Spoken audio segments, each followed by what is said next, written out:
하나님께서 우리에게 주신 말씀은 마태복음 6장 9절에서 13절입니다. 마태복음 6장 9절에서 13절. 신약성경 8페이지에 있는 말씀 9절에서 13절까지 같이 읽겠습니다. 그러므로 너희는 이렇게 기도하라. 하늘에 계신 우리 아버지여, 이름이 거룩히 여김을 받으시오며 나라가 임하시오며 뜻이 하늘에서 이루어진 것 같이 땅에서도 이루어지리이다. 오늘 우리에게 일용할 양식을 주시옵고 우리가 우리에게 죄 지은 자를 사하여 준 것 같이 우리의 죄를 사하여 주시옵고 우리를 시험에 들게 하지 마시옵고 다만 악에서 구하시옵소서. 나라와 권세와 영광의 아버지께 영원히 있사옵나이다. 아멘. 할렐루야. 하나님께서 주시는 은혜와 평강이 우리 성도님들 위해 충만하시기를 주님의 이름으로 축원드립니다. 우리 주기도 9번째 시간입니다. 하나복 우리 대표 목사님인 김영구 목사님이 기도를 배우는 중입니다 라는 저서를 쓰셨는데요. 이것이 주기도에 대한 그런 강해이기도 하고 또 주기도로 기도하는 기도법을 이렇게 쓰신 책인데요. 이 책을 가지고 함께 우리가 나누고 있습니다. 그래서 말씀을 제가 전하고 있고요. 그리고 주중에 우리가 골방에서 반드시 이 주기도의 그 의미를 가지고 아침마다 또는 나의 기도의 골방에서 문을 닫아놓고 하나님과 인격적인 기도를 나누시는 줄 믿습니다. 지난주에는 이름이 거룩히 여김을 받으시오며 라는 말씀으로 함께 나눴습니다. 하나님의 명예에 대한 말씀인데요. 하나님의 명예는 누구에게 달려 있을까요? 바로 예수 그리스도를 주로 섬기는 그리스도인인 나에게 달려 있습니다. 그러니 우리가 다른 부정적인 것을 보면서 우리가 비난하고 판단하기보다는 먼저 항상 말씀의 시선이 누구를 향해야 될까요? 나 자신을 향해야 돼요. 예수님도 내 형제의 눈에 있는 티눈을 보지 말고 내 눈에 있는 뭘 보라고 하세요? 들보를 보라고 하십니다. 말씀은 항상 나 자신을 향해야 되는 줄 믿습니다. 이름이 거룩히 여긴다는 이 거룩은 구별됨입니다. 우리가 내 머릿속에만 계신 하나님이 아니라 하나님 자신이 아시는 하나님을 우리가 늘 갈망하고 소망하며 그 하나님을 알아가야겠습니다. 그러니 하나님은 이 피조 세계와 구별되시는 분이세요. 이것이 분명하지 않으면 하나님을 자꾸만 피조 세계 안으로 집어넣으려고 합니다. 그래서 세상의 여러 가지 이론이나 안 그러면 사상이나 철학이나 과학과 자꾸만 하나님과 대립시키려고 해요. 그러니 창조론과 진화론을 서로 동등한 성상에서 보려고 하는 것도 사실 이건 하나님을 잘못 보고 있는 것입니다. 하나님은 온 우주와 모든 물질과 나를 창조하신 분이세요. 이 우주를 창조하셨다는 것은 우주 안에 있는 시간도 창조하셨고요. 모든 물리 법칙도 창조하신 분이 하나님이십니다. 그런 관점에서 보면 우리가 세상에서 나오는 여러 가지 논쟁들, 기독교에서 있는 그런 논쟁들, 창조와 진화에 대한 서로 다툼과 논쟁, 이런 것은 사실 그럴 필요가 없다는 것을 분명히 알 수 있습니다. 그러니 우리가 하나님의 백성은 이 땅에서 세상과는 구별된 모습, 세상과 구별된 그런 정의, 세상과 구별된 사랑의 가치를 가지고 살아내는 자들인 줄 믿습니다. 그러므로 말미암아 드러나는 우리 안에서의 외적인 모습은 어떤 모습으로 나타날까요? 항상 기뻐하고 쉬지 않고 기도하고 범사에 감사하는 모습으로 드러나게 되는 줄 믿습니다. 오늘 말씀은 나라가 임하시오며 하나님 나라가 임하시기를 구하는 기도입니다. 사람은요, 인생이란 것은 기다림의 연속과 같습니다. 항상 무언가를 기다려요. 대한민국 시민들은 이 3월 달에 뭘 가장 기다리고 있을까요? 우리 성도님들은 뭐가 가장 기다려지세요? 봄이 왔는데도 뭐가 기다려요? 생일. 우리가 좀 역사적으로 또 좀 민족을 사랑하는 마음으로 좀 바라볼 때 3.1절이 어저께 지났는데요. 3.1절 하면 만세운동, 대한 독립을 놓고 비폭력, 무저항, 그리고 이 한반도의 한민족은 자주 독립 민족이라는 것을 외친 그런 만세운동이고, 여기서부터 독립운동이 시작되고, 여기서부터 저 중국에서 임시정부가 수립되고, 거기서부터 대한민국의 기초가 세워졌다고 우리가 헌법을 통해서 명시되어 있는 것이 3.1운동입니다. 그래서 대한민국은 이 3.1운동의 정신 위에 세워져 있다고 헌법에 명시되어 있어요. 3.1운동을 주도한 가장 핵심적인 사람들이 어떤 사람들이냐 하면 기독교인들입니다. 특별히 기독 청년들, 태극기를 몰래 인쇄하고 독립선언문을 필사해서, 그래서 거리에서 시장에서 나눠주며 만세운동을 시작한 것이 바로 독립운동의 시작점, 시발점이라고 할 수 있습니다. 우리가 잘 아는 유관순 열사는요, 감리교회 청년이었습니다. 꽃다운 나이에 고문을 받고 무참하게 죽임을 당한 그런 기독교의 순교의 피가 3.1운동 때 얼마나 많은 사람들이 죽었는지, 죽임을 당했는지 숫자조차도 기록하지 않은 그런 만행이 이 한반도의 역사 가운데 있습니다. 우리가 그런 역사의식을 가지고 살면 3월 달에 정말 기다려지는 것이 있죠. 원래 평안하고 안정적인 인생을 살았으면, 나라가 그렇게 평안했으면, 저 같은 경우에는요, 프로야구가 시작하니까 메이저리그 또 K리그 프로야구 시작을 기다렸을 거고요. 또 축구 경기도 기다렸을 것이고, 여러 가지 스포츠 이벤트, 그리고 봄이 되니 이제 자전거도 좀 슬슬 타볼까 하고서는 자전거도 닦으면서 봄나들이를 기대하고 있을 텐데, 지금 뭐 대한민국의 대부분의 사람들이 대통령이 탄핵되기를, 그것이 인용되기를 기다리고 있습니다. 또 반대편도 있죠. 어쨌든 우리 인생은 기다리고 있습니다. 그래서 젊은이들은 자기를 사랑해 줄 누군가를 기다립니다. 그래서 백마탄 왕자, 그리고 또 공주님을 기다리는데요. 다 인간은 이렇게 기다림의 연속 가운데 살고 있는데, 그런데 이것이 채워지지 않으면, 그러면 인간은 절망하게 됩니다.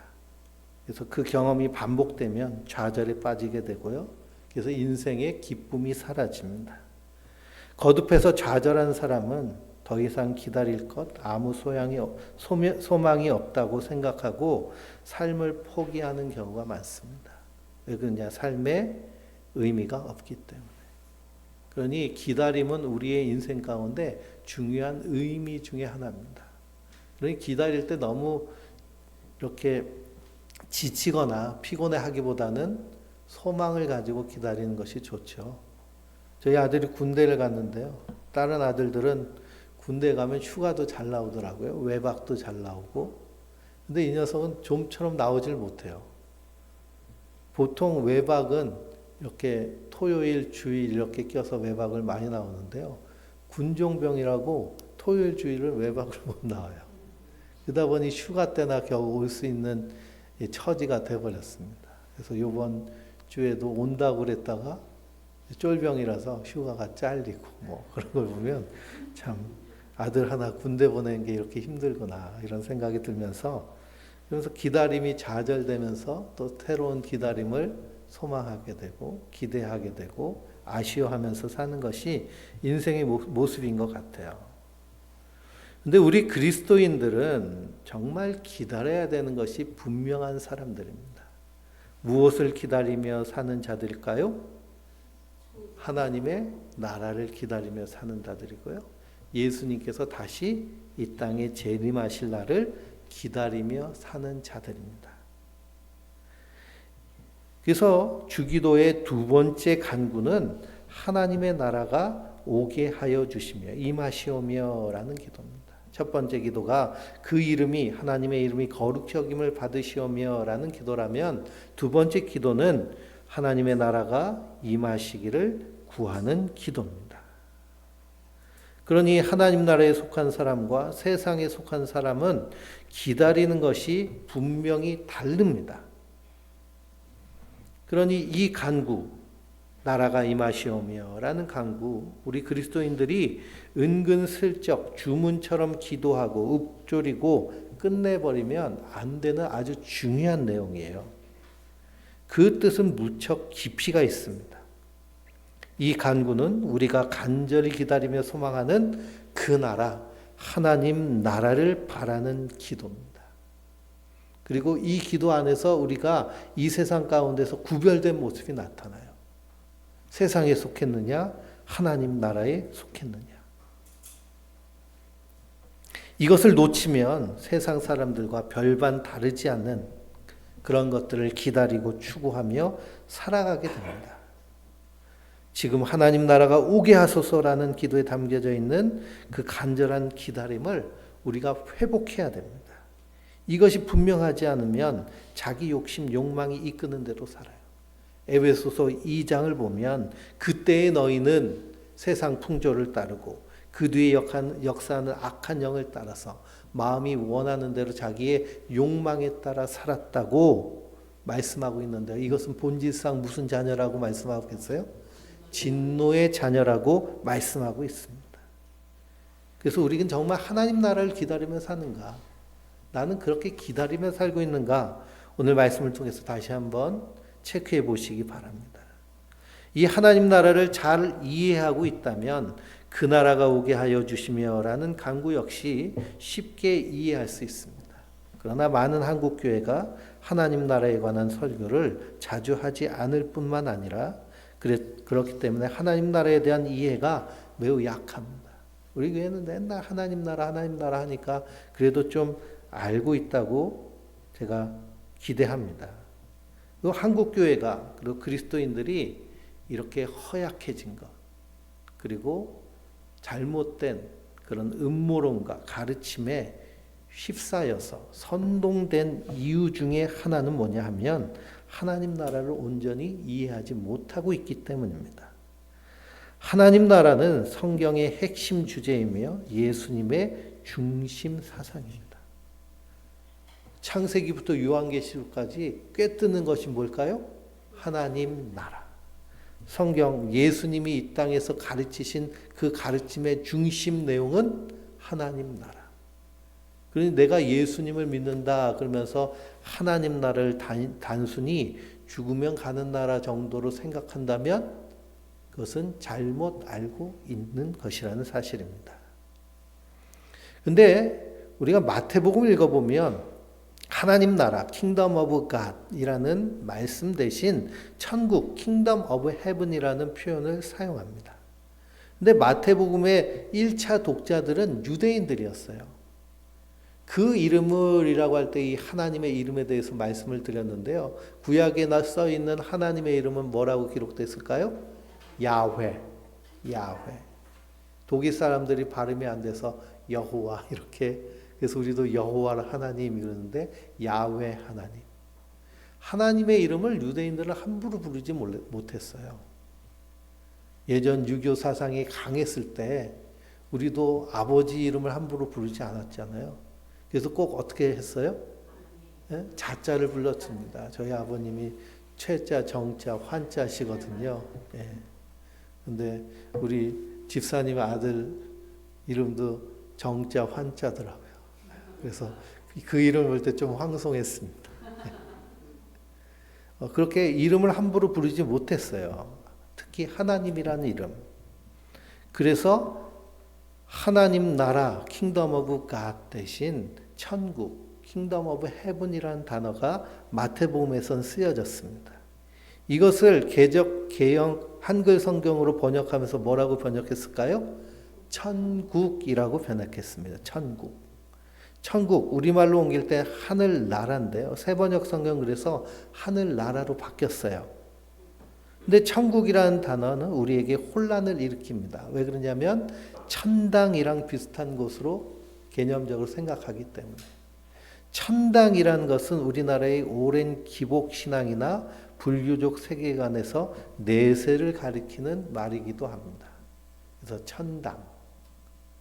그리고 우리 단군 신화에서의 핵심적인 것은 이 곰 누구랑 결혼했어요? 환인이랑 결혼했잖아요. 이 환인은 어디 사람이에요? 하늘의 사람. 그래서 천당이라는 개념이 그런 개념과 아주 강하게 연결되어 있습니다. 그러다 보니 죽어서 가는 나라로 생각하게 돼요. 하지만 예수님이 말씀하신 하나님 나라는 죽은 후에 가는 내세나 천당과는 전혀 다른 개념입니다. 그렇다면 예수님께서 가르쳐 주신 하나님 나라의 중요한 내용은 무엇일까요? 우리가 이 죽어서 가는 나라가 하나님 나라가 아니라는 것을 이렇게 내 생각을 개혁하기 위해서는 기도의 골방에서 깊이 하나님 나라를 묵상해야 되는데요. 이 하나님 나라의 중요한 내용은 무엇이냐? 하나님 나라에 해당되는 나라라는 원어는 히브리어로는 마르쿠스고요. 헬라어로는 바실레이아입니다. 이 말의 단어의 뜻은 단순히 영역이나 장소의 개념이 아니라 통치권의 의미가 강합니다. 통치권. 그러니 하나님 나라는 하나님의 다스림이 있는 나라. 그리고 하나님이 왕권을 주장하고 계신 나라. 그리고 하나님이 주권을 갖고 계신 나라가 하나님 나라입니다. 그러니 하나님 나라가 내 안에 임하였다라는 것은 뭐가 바뀌었다는 거예요? 통치권이 바뀌었다는 거예요. 통치권이. 단순히 죽어서 가는 나라가 아니고 통치권이 바뀌었어요. 그래서 누가 주인이에요? 하나님이 주인이에요. 누가 왕이에요? 하나님이 왕이에요. 누구의 명령에 따라 살아요? 하나님의 명령에 따라 살아요. 그래서 왕의 다스림, 왕 대신과 하나님 나라가 이렇게 조화를 이룬 것이 바로 그리스도인이고 그것을 삶으로 우러내는 것이 하나님 나라 백성의 삶입니다. 그 하나님의 다스림과 왕 되심은 천지가 창조됐을 때부터 지금까지 변함없이 이어지고 있습니다. 그러니 사람들이 인정하든 인정하지 않든 누가 이 땅의 주인이고 왕이세요? 하나님이 주인이고 왕이세요. 그러니 인류가 시간 속에서 역사 속에 살지만 그 뒤에 누가 일하고 계시는 거예요? 하나님이 일하고 계시는 거예요. 그것을 묵시라고 말합니다. 창세부터 지금까지. 그렇다면 하나님 나라의 핵심은 왕이신 하나님과 어떤 관계를 맺고 있느냐가 핵심입니다. 하나님의 다스림 아래 있는지 그분의 사랑과 보살핌을 받으며 살고 있는지가 가장 중요합니다. 다시 말해서 하나님 나라는 하나님의 왕 되심과 그분과의 관계까지 더해질 때 비로소 열리게 되는 거예요. 비로소 살아내게 되는 거예요. 성도는 내가 하나님 나라 성도, 백성이라면 하나님의 왕 되심을 인정하고 그분의 다스림을 받는 겁니다. 그분의 명령에 따르는 거예요. 그래서 성경을 통해서 하나님이 나에게 하시는 말씀이 무엇인가를 우리가 마음에 새기고 그렇게 살아내는 자들입니다.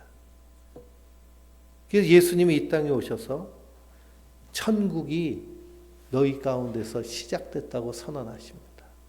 그러면 회개하라, 천국이 가까이 왔느니라 라고 선포를 하세요. 예수님의 모든 가르침의 핵심이 하나님 나라입니다. 이 성경을 열심히 읽어보면 하나님 나라에 대해서 무지할 수가 없어요. 그래서 회개하라, 천국이 가까이 왔느니라, 하늘나라가 가까이 왔느니라 라고 예수님이 처음 세례 요한에게 세례를 받으시고 그리고 비로소 갈릴리에서부터 선포하신 말씀이 하나님 나라입니다. 마가복음 1장 15절은 때가 찼다고 하세요. 때가 찼다. 하나님 나라가 가까이 왔다. 그러니 너희는 어떻게 하라? 회개하라 라고 하십니다. 회개하고 복음을 믿으라 하세요. 요한복음에서는 하나님 나라가 잘 나타나지 않지만 예수님이 1장 49절에 나다니엘을 만나십니다. 그때 나다니엘이 예수님을 향해 고백을 하시죠. 선생님은 하나님의 아들이시며 이스라엘의 왕이십니다 라고 고백을 하세요. 이 고백은 당신은 나의 왕입니다 라고 하는 고백과 동일합니다. 나다니엘은 이스라엘 사람이기 때문이죠. 예수님이 이스라엘을 다스리시는 왕, 곧 그 나라, 하나님 나라를 가져오실 분이시라는 뜻이세요. 마태복음을 읽어보면 천국은 침노하는 자의 것이니라 라는 그런 말씀이 나오죠. 우리가 잘 압니다. 그래서 그 말씀을 들으면서 천국은 침노하는 자의 것이니 천국을 내가 차지해야 돼. 천국을 막 누리기 위해 내가 차지해야 돼. 막 이런 설교 들어보셨을 텐데요. 그 말씀은 완전히 번역을 잘못한 말씀입니다. 헬라어는 중간태라는 단어, 이 형이 있는데요. 그래서 중간태에서는 무엇이 주어가 되냐면 처음 단어가 주어가 되는데 첫 단어가 뭘까요? 천국이에요. 천국이 쳐들어온 거예요. 천국이 쳐들어와가지고 천국으로 그 백성을, 하나님의 택한 백성을 잡아오는 거예요. 누가 그 일을 하셨을까요? 예수님이 하신 거예요. 천국은 침노하는 자의 것인데 예수님이 하늘에 계신 분이셨잖아요.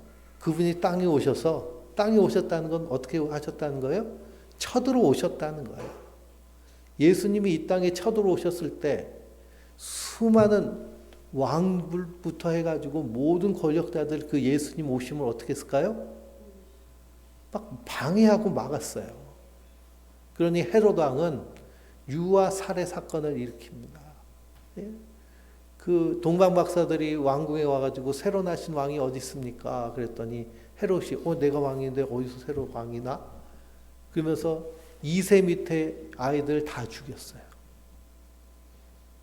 그렇게 예수님이 이 땅에 오시는 것을 그렇게 막아낸 것은, 막으려 한 것은 예수님이 쳐들어오셨기 때문에 이 땅에 어둠 가운데 빛으로 오셨어요. 그래서 우리 가운데 쳐들어오셔서 어둠 가운데 있는 우리를 어떻게 하셨어요? 예? 구속하셨어요. 우리를 구속하셨다라는 신앙 표현을 하잖아요.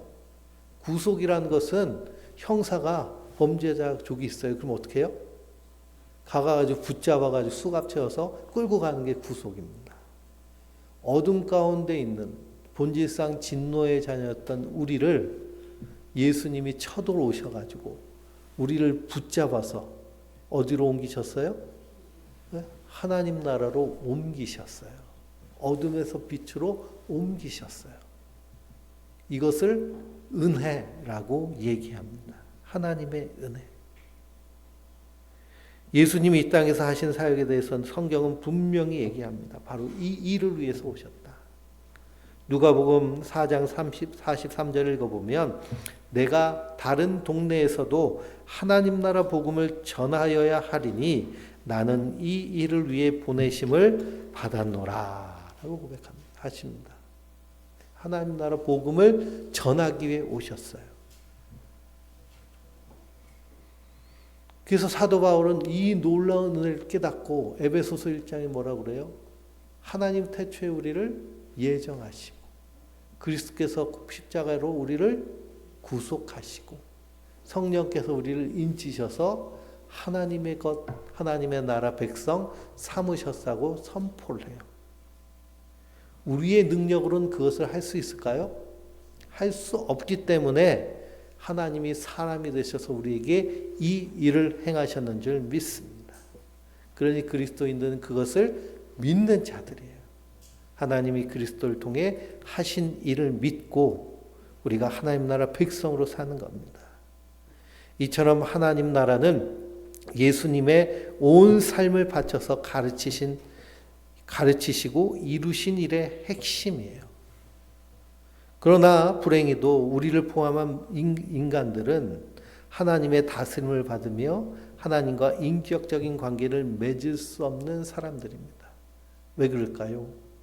죄로 인하여서 하나님의 관계가 완전히 단절되었기 때문입니다. 어둠 속에 살아있기 때문에요. 빛을 인식하지 못합니다. 날 때부터 시신경세포가 완전히 잘못돼서 아예 보지 못하는 사람은 빛을 느끼지 못해요. 그러니 뭐가 자연스러운 걸까요? 어둠이 자연스러운 거예요. 우리는 어둠 속에서 태어났기 때문에 어둠이 자연스러워요. 그 어둠 속에 있는 우리에게 빛으로 오신 분이 바로 예수 그리스도십니다. 그래서 우리는 하나님 나라와는 도저히 어울리지 않는 형편없는 존재였어요. 하나님을 인정하지 않고 자기 소견에 옳은 대로 살았습니다. 그래서 에베소서 2장을 읽어보면 우리가 본질상 진노의 자녀였다고 사도 바울은 말합니다. 세상 풍조를 따르고 그 뒤에 역사는 악한 사단 마귀의 종이 되어서 자기의 욕심, 육체의 욕심에 따라 하나님을 대적한 존재가 바로 인생들이에요. 이것을 법률 용어로는 뭐라고 할까요? 역적이라고 해요. 여기 왕이 있는데 내가 왕인 것처럼 살아요. 그럼 내가 왕처럼 사는 거예요. 그러면 진짜 왕이 볼 때 어떨까요? 뭐 저런 녀석이 있어. 근데 자기가 왕이라고 하면서 진짜 왕이 만들어 놓은 걸 막 파괴해요. 그러면 어떻게 해야 될까요? 진짜 왕은? 진멸을 해야죠. 조선시대에는 이 역적을 어떻게 했을까요? 삼족을 멸했어요. 저 청나라 중국은 어떻게 했을까요? 구족을 멸했어요. 저 유럽은 어떻게 했을까요? 유럽은 그 영지 자체를 다 없앴어요. 저 이슬람은 어떻게 했을까요? 저기 아랍 국가는? 아랍은요, 그 나라를 다 죽이고, 그리고 무덤으로, 모래로 다 덮어가지고, 그래서 아예 흔적도 없어요. 그러니 그 성지순례, 특히 터키 쪽으로 여행 가다 보면, 이 터키 사람들이 땅을 열심히 파서 도시를 자꾸 찾아요. 왜 그 도시를 찾을까요? 옛날 도시가 반역을 해서, 그래서 이 아랍의 왕들이, 술탄들이 그걸 다 모래로 덮어버렸어요. 흔적도 없이. 그러니까 그걸 관광산업으로 개발하려면 그걸 찾아다니는 겁니다. 역적죄는 인간도 이렇게 무서운 벌을 내립니다. 대한민국도 대통령이 내란을 일으켰잖아요. 삼권 분립인데. 그러니 국회의원도 국민이 뽑고, 대통령도 국민이 뽑고, 그리고 이 법을 관장하는, 재판을 관장하는 그 법무부는 서로 분리되어서 동일하게 이 세 발 달린 그런 그릇처럼 이렇게 균형을 맞춰서 권력을 서로 분산했는데 대통령이 그 권력을 다 차지하려고 국회에 군대를 보냈어요. 이것이 이 구테타, 내란이 되는 겁니다. 그러니 우리 인간이 내가 주인 줄 알고 내가 내 멋대로 사는 것은 하나님 볼 때 어떤 일일까요? 그게 역적죄인 거예요. 역적죄. 그게 죄의 본질이에요. 우리는 다 어떻게 살려고 할까요? 내가 좋은 대로, 내가 내 인생의 주인인 것처럼 플랜도 짜고 계획도 하고 막 그렇게 살아갑니다. 하나님 보시기엔 그것이 옳지 않는 거예요. 진노를 일으키리. 나는 너에게 그렇게 살라고 하지 않았는데 너는 왜 그렇게 사니? 하나님의 다스림의 핵심이 있죠. 하나님 나라의 핵심적인 가치가 딱 두 가지입니다. 뭘까요? 사랑과 정의예요.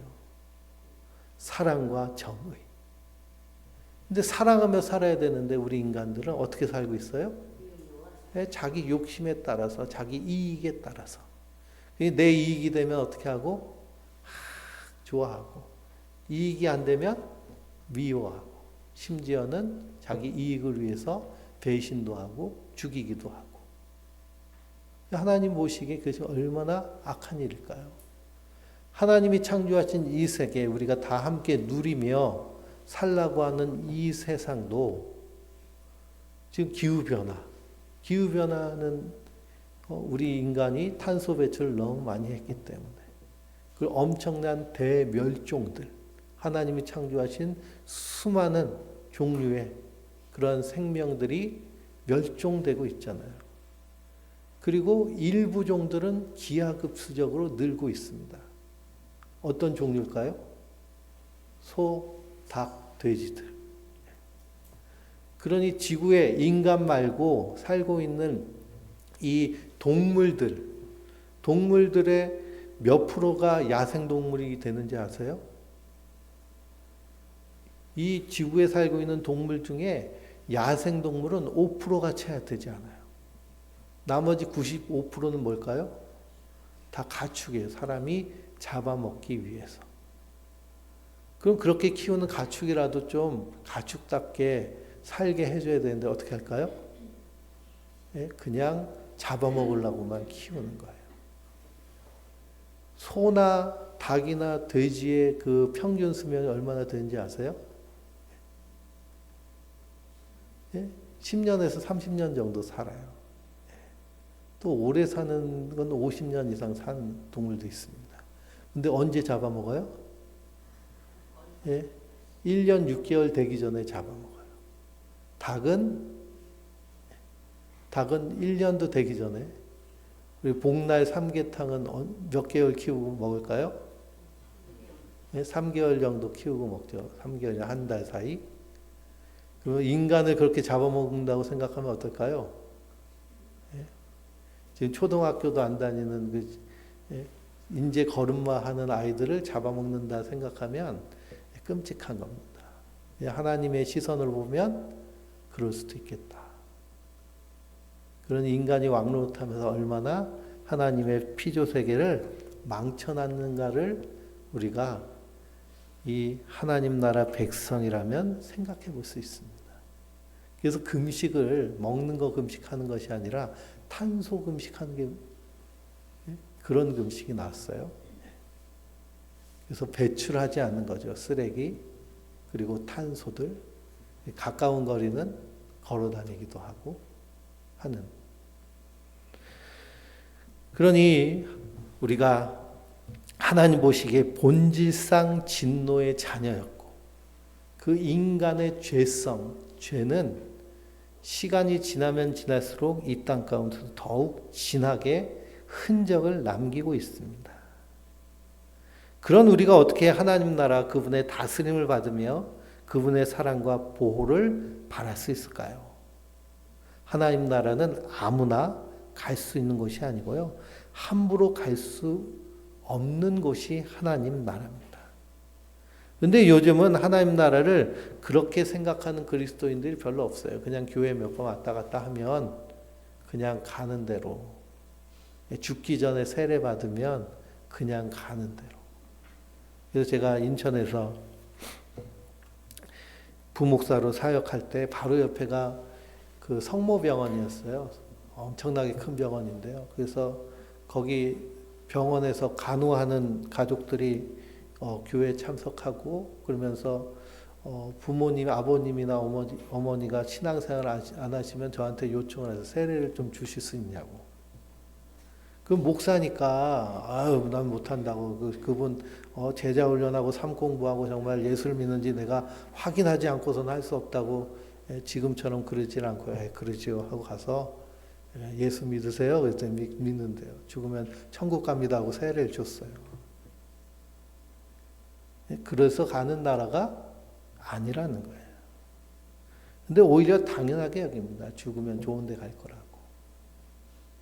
또 가족 중에 안 믿는 가족이 있는데 가가지고 장례식을 하면은요. 원주에 와서는 한 번도 안 해봤는데 얼마나 감사한지 몰라요. 인천에 있을 때는요. 한 달에 3번은 간 것 같아요. 전국을 그냥. 그러면 그 자녀들은 믿는데 부모님 안 믿는 데서 예배를 드리잖아요. 그러면 뭐라고 해요? 좋은 데로 갔을 겁니다. 그렇게 잘 얼버무려야겠죠. 위로해 준답시고. 이분은 지옥 가셨습니다. 그러면 예? 거기서 그냥 쫓겨날 수도 있으니까. 예. 이게 당연히 여겨요. 그래서 오늘날 하나님을 따르는 신앙의 신비도 희미해지고 엄청난 선물을 받았는데도 잘 감격하지 않고 시덥잖아 합니다. 하나님 나라 간다는 것 시덥잖아요. 근데 아무것도 아닌 우리가 하나님 나라에 들어가서 그분의 극진한 사랑과 자상한 보살핌과 보호를 받고 있는데도 그 신비를 잘 깨닫지 못하는 것은 정말 안타까운 일입니다. 그렇다면 지금까지 하나님 나라와 아무 상관없이 살아온 사람에게 하나님 나라가 가까이 왔다라는 소식은 어떻게 들릴까요? 구약의 선지자들이 하나님 나라가 임하신다고 그랬어요. 그 날은 어떤 날이냐면 심판의 날이 될 거라고 얘기했어요. 심판의 날. 죽음의 날. 종말의 날. 그러니 하나님 나라가 선포될 때 두 가지로 선포가 됩니다. 하나는 복음이고 하나는 심판이에요. 어떤 사람에게 심판의 소식일까요? 믿지 않는 자들에게 심판의 소식이고요. 믿는 자들에게는 복음이 됩니다. 그런데 우리가 정말 하나님을 온전히 알고 있다면 하나님 나라가 임한다라는 것은 심판에 가깝습니다. 정의로운 심판관 앞에 서서 하나님을 무시하고 살아온 날들에 대한 심판을 먼저 받기 때문이에요. 그런데 놀라운 소식은 무엇이냐? 아무 자격 없는 오히려 심판의 대상인 우리가 누구 때문에? 예수님 때문에 하나님 나라 백성이 될 수 있다는 것. 그 전에 예수님 때문에 내 죄의 값이 다 치루어졌다는 것입니다. 그래서 예수님의 십자가를 대속의 십자가, 속량의 십자가라고 해요. 그분이 나의 죄값을 다 치르시고 십자가에 달려 죽으셨기 때문에. 멜 깁슨이 영화 배우인데요. 근데 영화 감독으로도 활약하면서 그 제작한 영화 중에 패션 오브 크라이스트라는 영화가 있습니다. 꽤 오래된 영화인데요. 예수님이 십자가에 달리시는 그 과정을 아주 상세하게 그리고 실제적으로 묘사를 했어요. 그 영화는 어느 부류에 속하느냐 하면 호러, 고어 영화에 속합니다. 호러 영화, 고어 영화는 어떤 영화일까요? 막 피나고 자르고 잔인한 영화들이거든요. 제가 못 모르고 우리 시골에서 목회할 때 우리 할머니 권사님들 모시고 영화 보러 갔어요. 주일날 예배 끝나고 영화 봅시다. 맛있는 거 먹고 그래서 사순절 때라서 그걸 보러 갔습니다. 인천에 애관극장이라는 곳이 있는데요. 거기 가서 보다가 우리 권사님들이 기절하셔가지고 참 얼마나 힘들었는지 모릅니다. 예수님의 십자가가 이런 거였냐고. 근데 우리가 그리스도인으로서 그 십자가를 직면할 필요가 있습니다. 그래 하나님의 진노라는 것이 이렇게 무섭고 하나님의 진노 앞에서 우리가 그 벌을 받아야 될 터인데 사실 그걸로 끝나는 것이 아니죠. 영원히 고통받는 지옥불을 예비해 놓으셨다고 하셨기 때문입니다. 그런데 그 아무 자격 없는 우리가 예수님 때문에 그 용서함을 받고 하나님 나라에 들어갔다라는 것, 이것이 바로 뭘까요? 이것이 바로 복음이에요. 복음. 이 복음을 들은 자들은 그 복음 앞에 나와서 먼저 하나님 앞에 분명히 나타내야 될 우리의 자세가 있습니다. 그 자세는 무엇일까요? 회개하는 거예요. 내가 죄인임을 인정하고 그리고 예수님이 하신 일들을 받아들이며 내가 은혜로 구원받았다는 것입니다. 그래서 우리는 은혜로 말미암아 그 은혜를 믿는 믿음으로 구원을 받았어요. 그러면 은혜와 믿음 중에 무엇이 더 중요할까요? 은혜와 믿음. 은혜가 중요해요. 은혜가. 김영모 목사님 이런 예화를 하셨는데요. 그분이 저 뉴질랜드에서 리프팅을 하다가 이 급류 타기를 하다가요. 물에 빠졌대요. 물에 빠져가지고 막 쓸려 내려가는데 그 다행히 구명조끼를 입어가지고 그래서 물에 그 익사하지 않고 끌려가는데 그걸 보고서는 그냥 그 구조하는 사람들이 다 급하게 이 튜브를 던져줬어요. 기가 막히게 잡아가지고 겨우 살았다고. 그리고 나서 이 목사님이 깨달은 것이 있는데, 이 구명 튜브를 던져준 것이 은혜지 내가 그걸 받았다고 자랑할 것이 없구나. 그러니 구명 튜브를 던져주신 분은 누구세요? 예수님이고 하나님의 은혜예요. 믿음은 뭘까요? 그걸 붙잡는 거예요. 그래서 거기서 구조를 받고 내가 기가 막히게 그걸 받았어. 그리고 그걸 꽉 잡아가지고 내가 살았어. 하고 내가 그걸 붙잡고 있다는 걸 자랑할까요? 아니죠. 그걸 나를 살려준 그 사람에 의해서 감사하고 고마워하는 것이 당연한 이치인 것처럼 우리는 하나님의 은혜를 분명히 알면 우리가 믿음을 자랑하는 것이 아니라 뭘 자랑할까요? 은혜를 자랑하는 거예요. 근데 잘못된 신앙생활을 하게 되면 뭘 자랑하게 돼요? 믿음을 자랑하게 돼요. 내가 믿었더니, 믿음으로 했더니 이런 일이 일어나고 저런 일이 일어나고 이렇게 됐다. 자기의 믿음을 자랑하는 잘못된 신앙이 얼마나 많이 있는지 모릅니다. 그래서 우리가 이 은혜를 분명히 붙잡을 때 나오는 반응은 무엇이냐? 회개하는 거예요. 회개하지 않고는 하나님 나라에 들어가서 그 은혜를 누릴 수가 없습니다. 그 전까지 내가 하나님의 왕으로 인정하지 않고 세상의 주인으로 여기며 내 욕심에 따라 내 마음대로 살았다는 것을 회개하고 돌이키는 거예요. 이 회개하는 일들은 어떻게 되어야 될까요? 날마다 이루어져야 돼요. 사도 바울이 자기의 신앙 고백 가운데 나는 날마다 죽노라 라는 표현을 썼어요. 나는 날마다 죽노라. 왜 사도 바울이 날마다 죽어야 될까요? 왜냐하면 내가 예수님을 믿는다 하면서 여전히 내 안에서 내가 주인 노릇하고 왕 노릇하고 내가 원하는 대로 내 생각대로 살려는 것들이 끊임없이 올라오기 때문입니다. 그래서 나는 죽고 예수로 산다고 고백하는 거예요. 이 회개의 작업은 날마다 우리 삶 가운데서 이루어져야 될 줄 믿습니다. 메타인지라는 말 들어보셨나요? 그것은 자아 성찰이라는 그런 의미를 가지고 있는데요. 나 자신을 보는 거예요. 회개한다는 것은 뭘 보는 걸까요? 나를 보는 거예요. 나 자신을 살펴보고 나를 알아차리는 것이 회개입니다. 그게 안 될 때 어떤 사람이 될까요?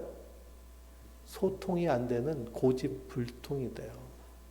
자기가 분명히 잘못했음에도 조금 더 자기의 잘못을 뉘우치지 않고 자기 잘못을 타인에게 전가하고 뒤집어 씌우고 그런 사람을 요즘 많이 보잖아요. 그렇죠?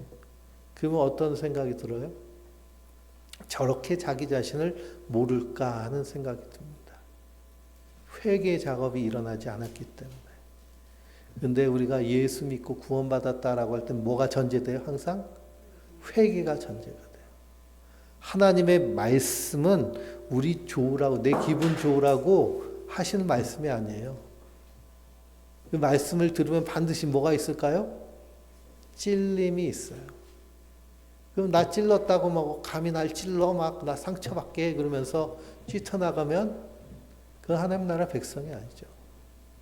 말씀이 찌르면 어떻게 해요? 네, 찔림을 받고 회개하면 됩니다. 말씀으로 찔리지 않으면 나중에 하나님의 심판대 앞에서 정말 찔리죠. 근데 말씀으로 찔림을 받은 자는 그 모든 찔림을 누가 대신 받으셨기 때문에? 예수님이 받으셨기 때문에 우리에게 은혜로 다가옵니다. 구약에 보면은 구약이 율법에 613가지가 있는데요. 그 중에 3분의 1은 복에 대한 말씀이지만 3분의 2는 뭘까요? 저주에 대한 말씀이에요.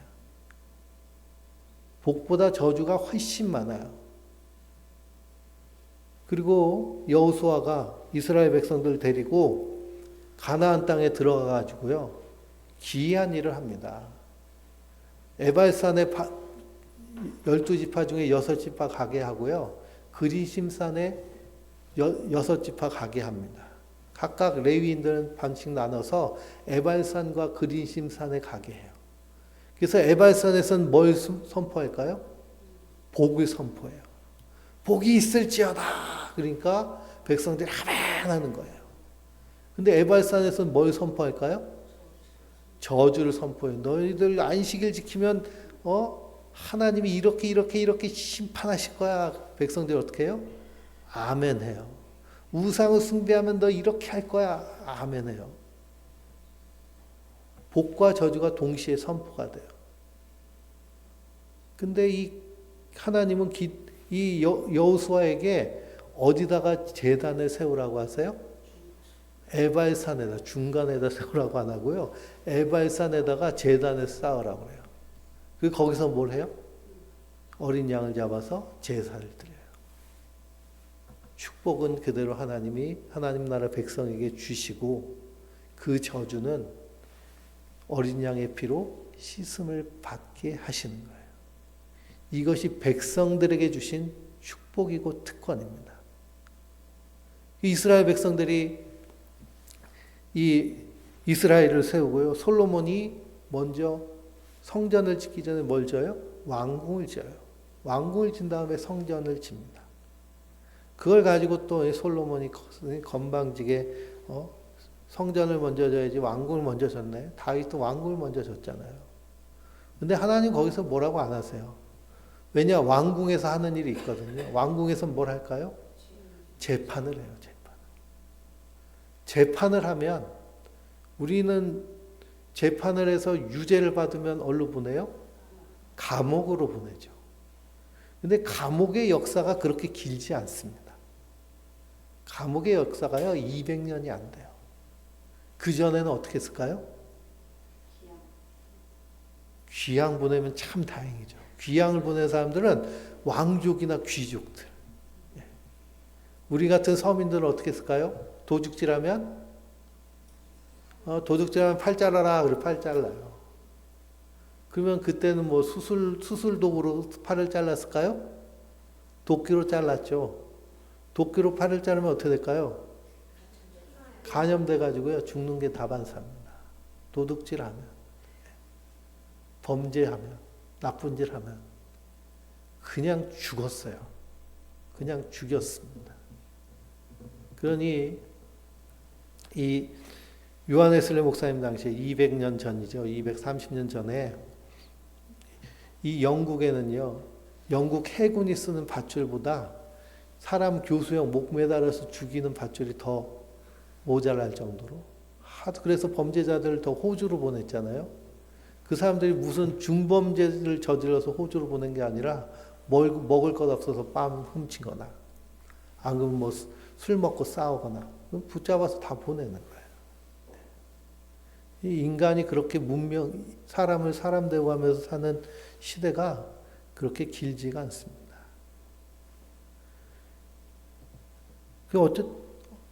어쨌든 우리가 하나님의 심판대 앞에 서게 될 터인데 그 심판을 누가 다 받으신 거예요? 예수님이 다 받으신 거예요. 그래서 구약의 모든 이 성막은 이 하나님의 은혜를 우리에게 흘려보내 주신 거예요. 성막이 있기 때문에 용서함이 있는 거예요. 그 용서함을 받은 자는 하나님의 백성으로 다시 공동체 하나님 나라 안에서 백성으로 살아갈 수 있는 은혜를 우리에게 주신 줄 믿습니다. 그러니 그 은혜를 우리가 받아 누리는 자들이에요. 그래서 이 은혜가 하나님 나라가 분명한 사람은 우리가 이 땅에서 이 깨진 세상에서 무슨 일을 하며 살아야 될지 어렴풋이 손에 잡히기 시작합니다. 하나님 나라에 들어간 사람들이 받은 이 복을 뭐라고 얘기하냐? 성경은 영생이라고 해요. 요한복음은 영생이라는 표현을 씁니다. 영원한 생명은 죽은 이후가 아니라 예수 그리스도 안에서 주님의 제자가 되면 그때부터 누리는 삶이에요. 하나님 나라는 언제부터 누리는 거예요? 지금부터 누리는 거예요. 천국의 삶은 예수를 믿고 구원받은 성도가 지금부터 누리는 삶. 그리고 날마다 나의 삶은 어떤 삶이 돼야 될까요? 네, 누리는 천국의 삶이 돼야 될 줄 믿습니다.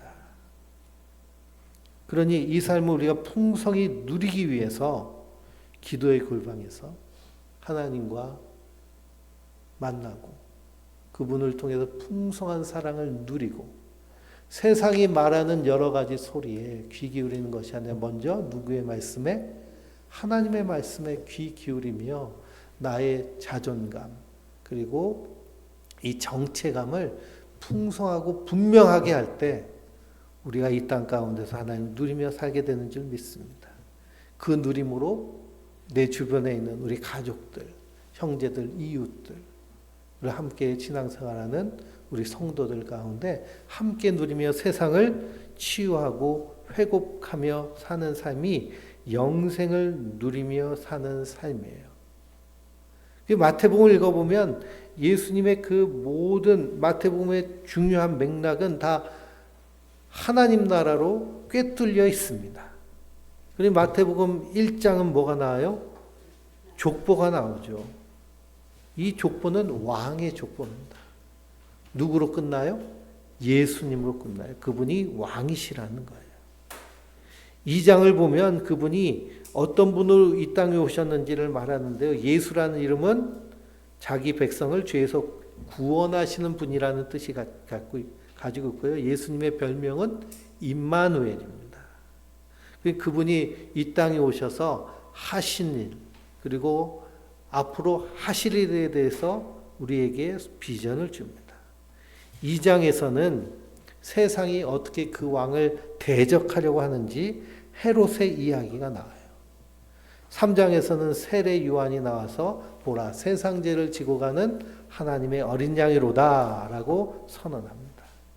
그리고 예수님이 거기서 세례를 받으시고 광야에서 시험을 받으신 이후에 4장에서는 하나님 나라를 선포하십니다.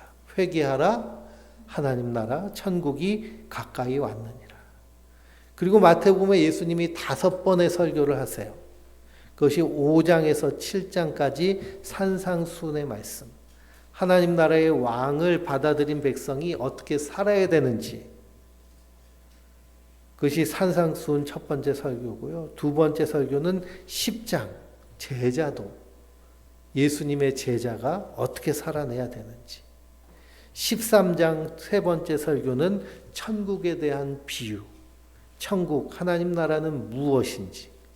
18장 네 번째 설교는 하나님 나라 백성이 서로 어떤 관계를 맺으며 살아야 될지. 그리고 24장에서 25장은 다섯 번째 설교로 하나님 나라가 임할 때 어떤 징조가 나타날지 종말론적인 설교를 하십니다. 그리고 왕이신 하나님이시며 정권을 부어받은 예수님이 세상 끝날 때까지 우리에게 함께 하시겠다고 약속을 하시고 마태복음을 마쳐요. 그래서 마태복음은 오경적 구조를 가지고 있다고 그러는데요. 예수님의 5 설교가 담겨져 있다는 것을 의미합니다.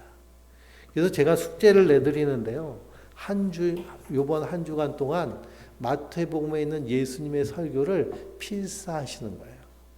예수님의 설교를 필사하셔서 그래서 필사한 것을 사진을 찍어서 밴드에 올리시면 소정의 상품을 수수료를 제가 받아야 되는데 상품을 드리겠습니다.